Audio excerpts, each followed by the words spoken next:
Hola, estimados alumnos.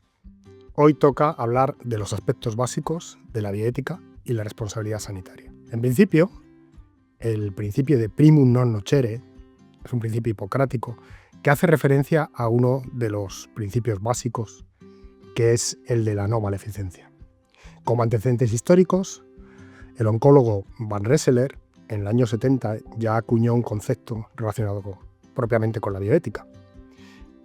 A partir del informe Belmont del año 1974, Beecham y James Childress en el año 79 ya promueven los 4 principios básicos fundamentales que hoy conocemos: la autonomía, la beneficencia, la justicia y no maleficencia.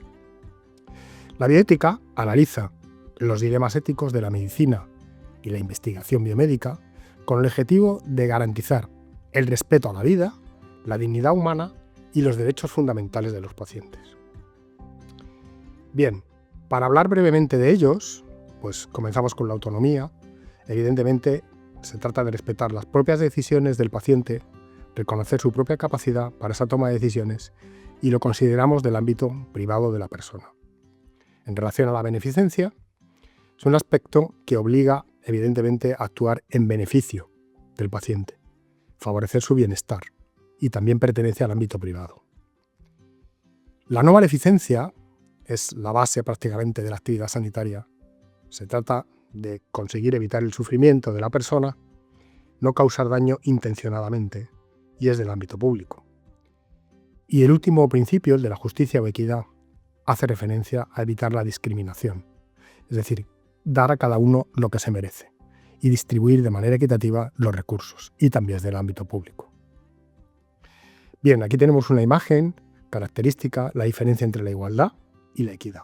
Es decir, la equidad es dar a cada uno lo que necesita.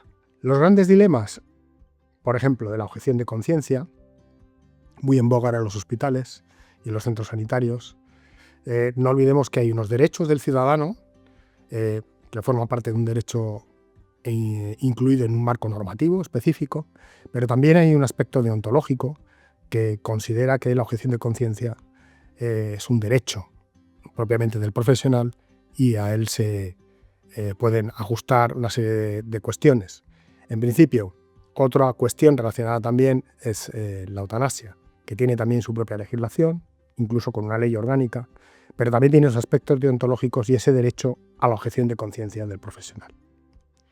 El rechazo al tratamiento es una cuestión que se debate ampliamente, con una contradicción de valores, y también tiene los derechos del paciente, derecho a su autonomía en la toma de decisiones y para rechazar un tratamiento en concreto, pero en contraposición genera en el profesional lo que denominamos un estrés moral. Y por último, hablamos de la capacidad. Este es un concepto que genera también debate en la asistencia sanitaria, puesto que necesita una concreta valoración del paciente para efectivamente predisponer a actuar de forma por el paciente, de forma autónoma, y puede generar un conflicto de intereses a veces, pues porque la persona consideramos que no tiene capacidad o sí consideramos que tiene capacidad, pero el entorno opina que no. Bien, algunas definiciones clave, por ejemplo, el concepto de responsabilidad de una persona reside en su obligación de responder por sus propios actos.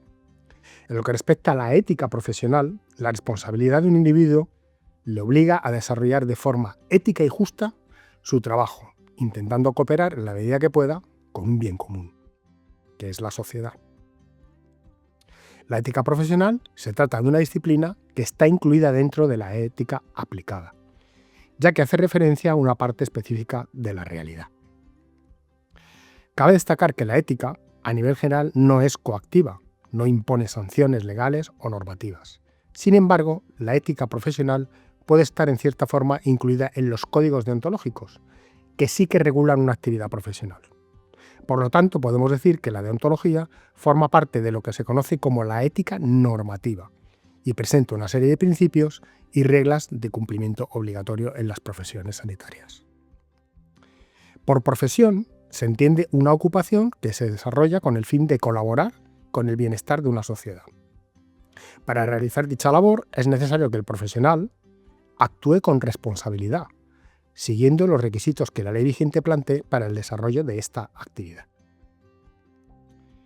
Dicho de otra manera, la ética profesional sería la expresión de las diversas y plurales éticas de máximos existentes en todos y cada uno de los profesionales de una determinada especialidad, mientras que la deontología expresaría la ética de mínimos que todas las anteriores comparten y están obligadas a cumplir a pesar de sus diferencias. El concepto de responsabilidad profesional médica es la obligación que tiene el médico de reparar, responder o resarcir los daños que hayan producido a pacientes como consecuencia de actos o omisiones, voluntarias o involuntarias, cometidos durante su ejercicio profesional. A veces nosotros mismos incumplimos todo lo que marca el marco normativo. Os pongo un ejemplo, por ejemplo, de una condena a un sanitario por meterse donde no le llaman, es decir, acceder a una historia clínica de un compañero sin justificación. Y hay condenas que son a veces ejemplares. Bien, ¿qué requisitos hacen falta para cometer y conculcar la responsabilidad profesional? Bien, tenemos aquí, os pongo 4 apuntes: que haya una relación contractual, que haya un daño, que haya una falta profesional y que haya una relación de causalidad entre la falta y el daño. Y paso a exponer brevemente cada uno de los aspectos. En relación a la relación contractual, puede haber un contrato directo con el paciente, es decir, un cirujano plástico que establece un contrato directamente con una paciente para realizar una operación de mamas, un contrato intermediado, por ejemplo, a través de una compañía aseguradora, de la que no hay relación directa entre el paciente y el médico, pero sí con una compañía aseguradora que contrata a ese médico, y una relación extracontractual, que es la que ejercen, por ejemplo, los sistemas públicos de salud. En la relación contractual, evidentemente, diferenciamos entre un contrato de medios y un contrato de resultados, que tiene, evidentemente, mucha repercusión jurídica. Para la asistencia del daño, hay una serie de daños sobre el paciente, como pueden ser daños somáticos, psíquicos y o pecuniarios, daños a los familiares, psíquicos y o pecuniarios, y daños a terceros, casi siempre del ámbito pecuniario.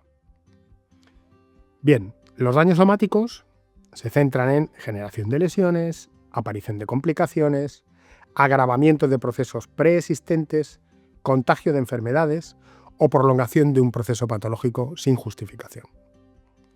En cuanto a la falta profesional, autores como Alton lo definen como la falta es una desviación de los estándares aceptados y aprobados en el ejercicio de la profesión, teniendo en cuenta las circunstancias y que hace daño al paciente.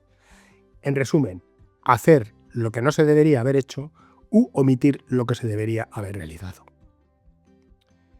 En cuanto a la relación de causalidad, tenemos unos criterios básicos, como el cronológico, es decir, que el daño se ha tenido que producir después de la acción, el topográfico o anatómico, es decir, el daño se tiene que centrar allí donde se ha producido la lesión, el criterio cuantitativo, que hace referencia a la intensidad del daño, es decir, un daño tiene que estar justificado en cuanto a la intensidad de lo que ha provocado el golpe, la lesión, etcétera, etcétera.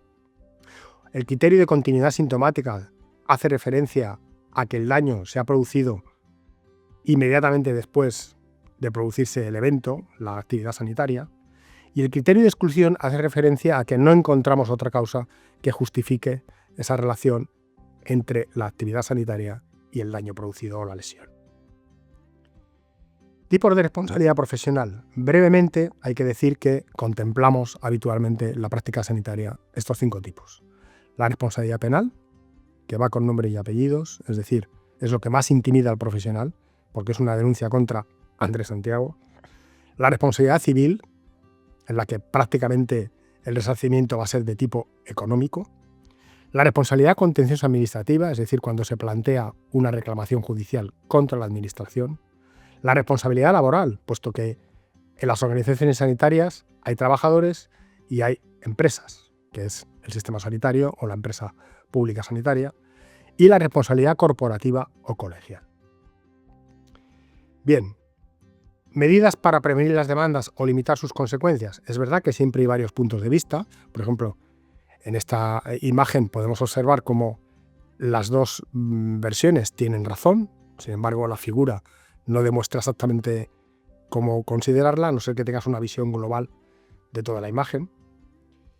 Y para ello Debemos de mejorar los procesos asistenciales, sobre todo con la cooperación y participación de los pacientes en sus cuidados, conforme a su nivel de conocimientos y nivel sociocultural, mejorar las explicaciones de los sucesos y de los procesos asistenciales, hacer una corresponsabilidad en la toma de decisiones, garantizando esa autonomía del paciente, y detectar las expectativas del paciente y no crear falsas expectativas.